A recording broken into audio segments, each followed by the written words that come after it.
सरकारचं शिष्टमंडळ लक्ष्मण हाकेला भेटायला गेलेलं आहे. शिष्टमंडळासोबत चर्चा सुरू आहे. काय नेमकं तुमचं बोलणं झालं आणि याचा काही परिणाम होईल? काल तुम्ही फोन केल्यानंतर त्या हालचाली ज्या आहेत सुरू आहे. नाही, खरं म्हणजे काल मी गेलेलो 8वा दिवस सुरू होता उपोषणाचा. सरकारकडून कोणी गांभीर्यानं ओबीसीच्या आंदोलनाला घेतलेलं नाही. खरं म्हणजे कोणी आंदोलन करत शासनाची जबाबदारी आहे की सर्व आंदोलकाच्या मागण्या समजून घेणं, त्यांना भेट देणं आणि विशेष करून महाराष्ट्रामध्ये जो 60% ओबीसी आहे आणि हा 55-60% असलेल्या ओबीसीच्या मागण्यांसाठी, त्यांच्या हक्कासाठी उपोषणकर्त्यांकडे ढुंकूनही न बघणं म्हणजेच हा महाराष्ट्रातील समस्त ओबीसीचा अपमान आम्ही समजतो. आणि म्हणूनच काल मी गेल्यानंतर ती अत्यंत उपोषणकर्त्यांची स्थिती फार नाजूक होती, गंभीर होती. आणि त्यामुळे एखादा तरुण कार्यकर्ता स्वतःच्या समाजासाठी लढण्यासाठी जीव धोक्यात घालतो त्यावेळेस शासन म्हणून त्यांची भूमिका जी आहे ती भूमिका दुजाभावाची नसावी, दुय्यम नसावी. आज त्यासाठी काल मी लगेच मुख्यमंत्र्यांना फोन केला. आज माझ्या माहितीप्रमाणे काल मुख्यमंत्र्यांनी घोषणा पण केली की आज डेप्युटेशन त्यांचं ते एक शिष्टमंडळ मंत्र्यांचं लक्ष्मण हाकेंना भेटायला जात आहे आणि आज यावर काही तोडगा नक्की निघेल आणि उपोषण संपेल अशी मला अपेक्षा आहे. म्हणूनच मी काल पाठिंबा देण्यासाठी ओबीसीचा एक छोटासा घटक म्हणून, कार्यकर्ता म्हणून आणि ओबीसी समाजातला एक व्यक्ती म्हणून हे माझं कर्तव्य होतं. त्यासाठी मी गेलेलो होतो.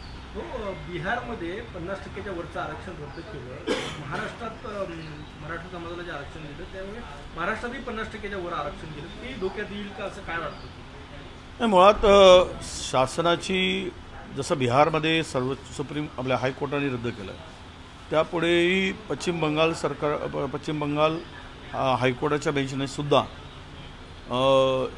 2010 नंतर आलेले सर्व ओबीसीचा आरक्षण रद्द केले आहे. 2010 नंतरच्या पश्चिम बंगाल सरकारने सुद्धा केलेलं आहे.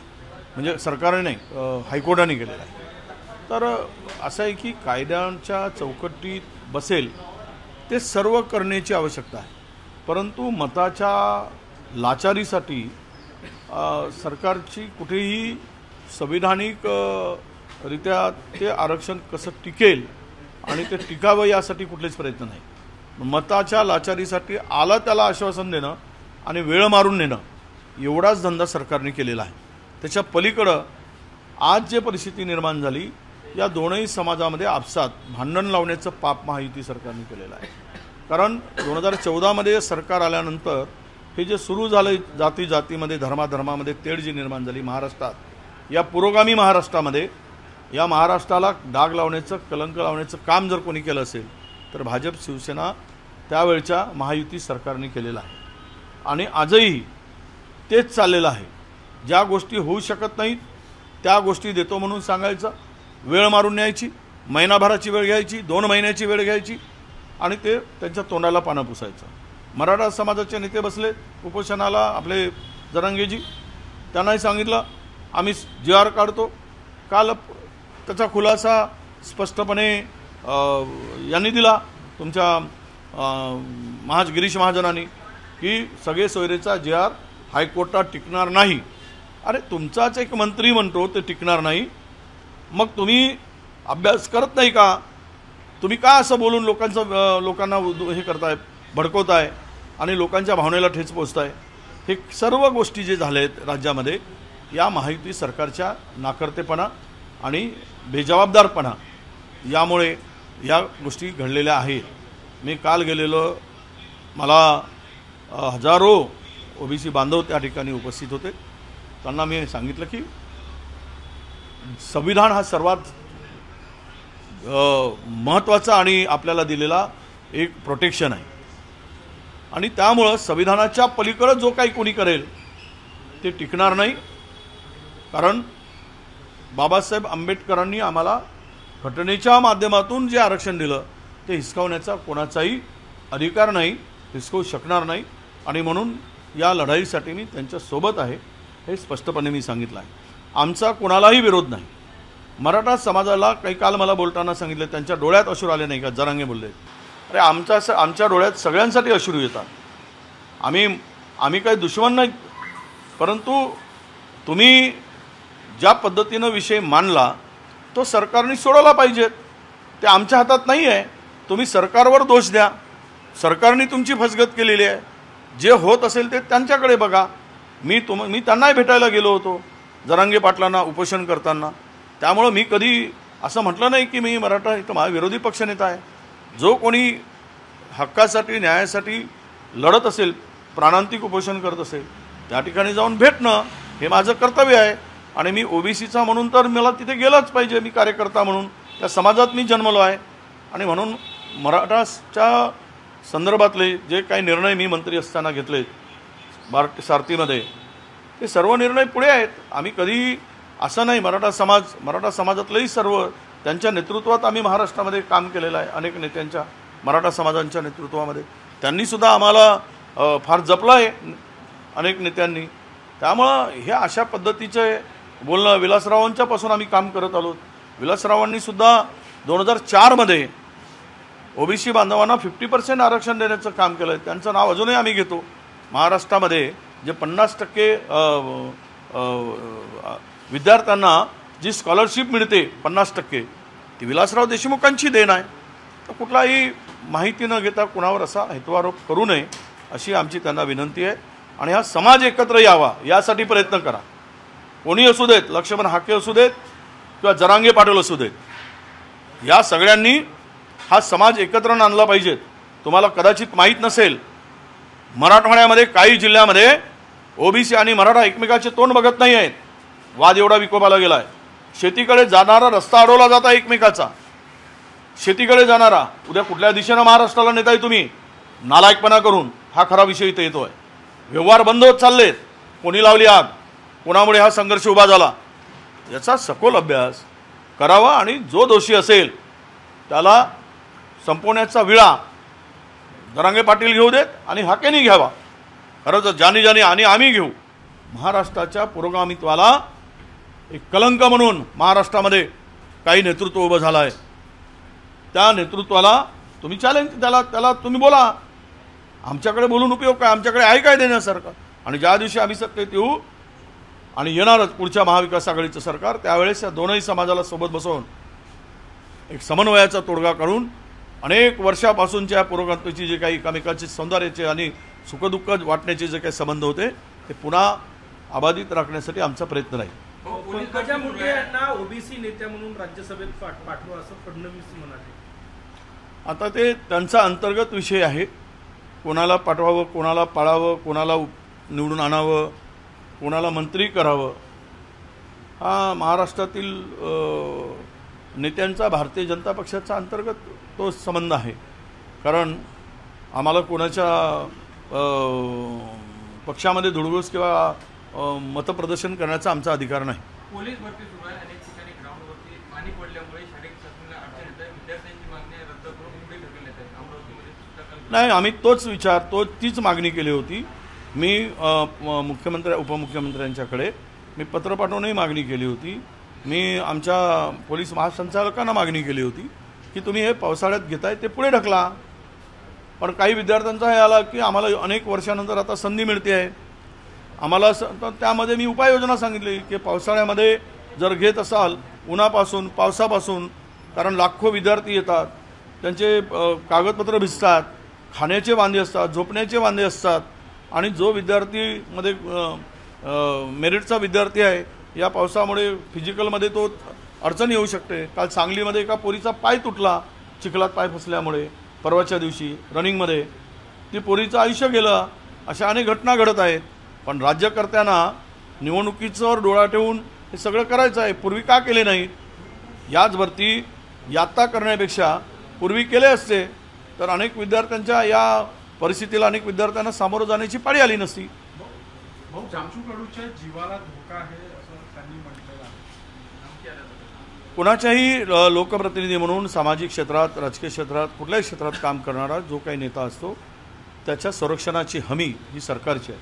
अशा प्रकारची धमकी कोणी देत असेल त्यांचं संरक्षण केलं पाहिजेत आणि बच्चू कडूंच्या जर केसाला धक्का लावला तर हे राज्य सरकार जबाबदार राहील, याची खबरदारीसुद्धा राज्य सरकारने घेतली पाहिजे। ज्यावेळेस बच्चू कडूंचा स्वभाव हा गावरान स्वभाव आहे, तो जो आहे तोंडफड स्वभाव आहे आणि म्हणून अशा नेता ज्यावेळेस स्पष्टपणे काही भूमिका घेतो त्यावेळेस हारलेल्यांना, सत्ताधाऱ्यांना त्याचं दुःख काही झालं असेल, त्यातून कदाचित हा प्रयोग होण्याची शक्यता आहे। कारण त्याचा जुना काही इतिहास काढला तर त्यामध्ये त्यांना धमकी देणाऱ्यांचा इतिहास निघेल, त्यावेळेस माहीत पडेल की तो व्यक्ती कोण आहे। नागपूर जिल्ह्यामध्ये खत बियाण्याचा काळाबाजार सुरू आहे। कृषी विभागानं 88 कृषी केंद्रावरती जी आहे ती कारवाई केली आहे। महाराष्ट्रात सुरू आहे बोगस बियाणे, खतांचा काळाबाजार, आपल्या तुमच्या बियाणांचा काळाबाजार, बियाणांचे वाढते दर, मागणी पूर्ण होत नाही, काय करावं? कृषी मंत्री निवडणूक झाल्यानंतर आढावा बैठक घ्यायला पाहिजे होती, ते कुठे झाले नाहीत। विभागीय आढावा बैठका झाले नाहीत, लोकप्रतिनिधींना बोलवलं नाही आणि आम्ही पत्र देऊनही पुरेशा मुबलक प्रमाणात खत उपलब्ध आहे की नाही तो साठा अद्याप नाही, म्हणून काळाबाजार सुरू झाला आहे। शॉर्टेज आहे, बियाणाचं शॉर्टेज आहे, खतांचं शॉर्टेज आहे आणि अशा स्थितीमध्ये शेतकरी लाईनीत उभा आहे, हंगाम सुरू झाला आहे खरीपाचा आणि याला जबाबदार ही सर्व यंत्रणा आहे। खरं तर कृषी विभागामध्ये प्रचंड गोंधळ आणि बोगसपणा चाललेला आहे, भ्रष्टाचार चाललेला आहे, कुणाचंही नियंत्रण राहिलेलं नाही आणि ते कॉटनच्या बॅग कापसाच्या ज्या कृषी विभागाने आत्ता खरेदी केल्या आहेत 450ची बॅग 1250 रुपयांनी खरेदी केलेत 100 कोटीच्या। हे असा भ्रष्टाचाराला आता आम्ही मांडूते विधानसभेमध्ये, पण इकडे शेतकऱ्यांना ज्यावेळेस आवश्यकता असते त्यावेळेस त्याचा आढावा घेऊन त्या व्यवस्था आहेत की नाही हे बघण्याचं काम सरकारचं असतं। त्यामुळेच हा काळाबाजार होतो आहे, हा मोठ्या प्रमाणात चालला आहे आणि याच्यावर त्वरित एक मला वाटतं की सरकारने एक फिरते मोठ्या प्रमाणामध्ये पथक नेमावेत आणि ते पथक सदैव फिरवत ठेवून हे काही गैरप्रकार होतात त्यावर त्वरित कारवाई करावी आणि शेतकऱ्याला दिलासा द्यावा। जामनेर तालुक्यामध्ये एका अल्पवयीन मुलीवर बलात्कार झाला होता, त्यानंतर तिची हत्या झाली होती। या प्रकरणाचा जो आरोपी आहे त्याला 10 दिवसांनी पोलिसांनी अटक केली। काल त्याला लोकांनी असं म्हटलं की आम्हाला त्याला सुपूर्द करा, त्याच्यावरून दगडफेक झालेली आहे, तिथे काही पोलीस पण जखमी झालेले आहेत। बघा तुम्ही पाहिलात यापूर्वीची एक घटना झाली भर रस्त्यामध्ये, तरुणीचा ठाणे जिल्ह्यामध्ये खून झाला, मुख्यमंत्र्यांच्या जिल्ह्यामध्ये रस्त्यामध्ये तो पाणा असतो नटबोल खोलायचा, त्या पाण्याने लोकांच्या पुढे त्या एका तरुणाने त्या तरुणीचा जीव घेतला। या दिवसाढवळ्या घटना होत आहे, पोलिसांवर धाकच राहिला नाही। सत्तेच्या मशगुलपणामुळे आणि अस्थिर सत्तेमुळे कुणाचा पायपोस कुणाच्या पायात नाही, कुणाचं कोणी ऐकत नाही। जो तो राजा बनून या राज्यामध्ये काम करतो आहे, प्रत्येकाला वाटतं की मी राजा आहे आणि राजाच्या मस्तीमध्ये सगळेजण वागत आहेत, ते मग तीनही पक्षाचे नेते आहेत आणि अशामुळं आज राज्यामध्ये कायदा सुव्यवस्था गेली, स्त्रियांच्या संरक्षण आता धोक्यात आलं आहे, तरुणींचं अत्याचारामध्ये वाढ झाली आहे, कारवाई वेळीच होत नाही, त्यावेळी जनतेचा उद्रेक होतो। जनतेने जर कायदा हातात घेण्याची पाळी कधी येते? ज्यावेळेस न्याय मिळत नाही तेव्हा येते आणि 10 दिवस तो आरोपी खुलेआम फिरताना दिसत असेल तर पोलीस विभागावर काय कारवाई केली हा प्रश्न आम्ही विचारू। त्या इन्स्पेक्टरला सस्पेंड करण्याची आवश्यकता आहे। काय झक मारत होते काय 10 दिवस? एका अल्पवयीन मुलीवर बलात्कार होतो आणि तुम्ही फिरत असताय, हे पोलिसांवर धाक राहिला नाही, प्रशासनावर धाक राहिला नाही, त्याचे परिणाम राज्याला असे भोगावे लागत आहेत। रामदास कदम म्हटले की भाजपनं सर्वेच्या नावाखाली आम्हाला उमेदवार बदलायला लावले, नाहीतर आमच्या 3-4 जागा आणखी निवडून आल्या। आम्ही तर असं म्हणतो की 10-12, 7-8% जे मतं वाढवलेत निवडणुकीचं मतदान झाल्यानंतर 10% मतदान वाढलेत, त्याचाच फायदा मोठा घेतला आहे। त्याची चौकशीची मागणी आम्ही करतो। खरं म्हणजे हे मतं कसे वाढलेत आणि काही ठिकाणी तर मतदान जेवढं झालं त्याच्यापेक्षा अधिकच्या मतांची मोजणी झाली, ते कशी वाढली आणि जवळपास 79 खासदार भाजपाचे आणि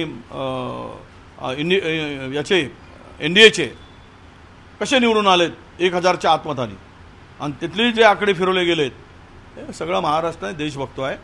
त्यामुळं तुमचे आमचे निवडून आले असतील, वाढले असतील, जे आलेत ते पैशामुळे आलेत, नाही तर तेही आले नसते, हे लक्षात घेतलं पाहिजे। म्हणाले गडचिरोली लोकसभा जिंकलो असतो, मात्र भाजपने जो सर्वे केला तो चुकला गेला, म्हणून मला उमेदवारी मिळाली.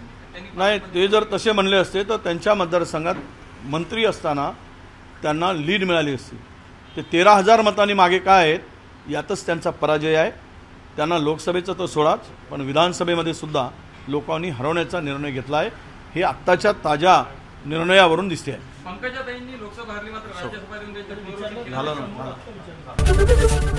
एबीपी माझा, उघडा डोळे बघा नीट.